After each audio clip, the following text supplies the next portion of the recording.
സ്വർണ്ണക്കൊള്ളയുമായി ബന്ധപ്പെട്ട് SITക്ക് പുറമെ EDയും രംഗത്തെത്തിയോടെ അന്വേഷണത്തിന് ശക്തിയേറുകയാണ്. ഇന്ന് രാവിലെ തന്നെ തിരുവനന്തപുരം ജില്ലയിൽ തന്നെ 3 ഇടത്താണ് റെയ്ഡ് നടക്കുന്നത്. അതിൽ പ്രധാനപ്പെട്ട ഒന്ന് ഉണ്ണികൃഷ്ണൻ പോറ്റിയുടെ വീടാണ്.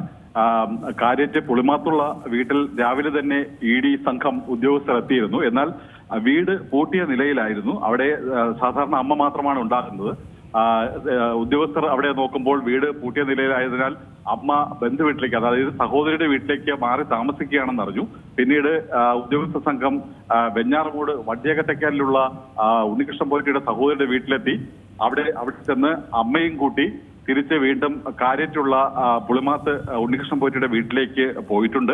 അവിടെ ഇപ്പോൾ സുരക്ഷാ ഉദ്യോഗസ്ഥരുടെ സാന്നിധ്യത്തിൽ ശക്തമായ പരിശോധന നടക്കുകയാണ്. ഏതായാലും ഈ പരിശോധന എത്ര സമയം നീണ്ടുപോകുമെന്ന് അറിയില്ല, വ്യക്തമല്ല.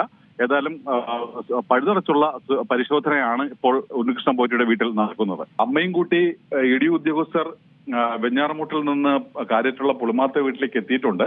അവിടെ പുറത്ത് സുരക്ഷാ ഉദ്യോഗസ്ഥരൊക്കെ തന്നെ ഉണ്ട്. അതിനുശേഷം ഉദ്യോഗസ്ഥർ വീട്ടിനകത്തേക്ക് പോയി, അമ്മയും കൂട്ടി വീടിനകത്തേക്ക് പോയി. വീടൊക്കെ അടച്ച നിലയിലാണ്. എന്തായാലും വീടിനുള്ളിൽ പരിശോധന പുരോഗമിക്കുമെന്ന് മാത്രമാണ് നമുക്കിപ്പോൾ അറിയാൻ കഴിയുന്നത്. കുറച്ചുകൂടി കഴിഞ്ഞാൽ മാത്രമേ എന്തൊക്കെയാണ് പരിശോധനയിൽ എന്തെങ്കിലും ലഭിച്ചിട്ടുണ്ടോ, എന്തെങ്കിലും തെളിവുകൾ ലഭിച്ചിട്ടുണ്ടോ എന്നൊക്കെ അറിയാൻ കഴിയൂ. ഈ EDയുടെ പരിശോധന ആയതിനാൽ എത്ര സമയം നീണ്ടുപോകുമെന്നും നമുക്ക് വ്യക്തമല്ല.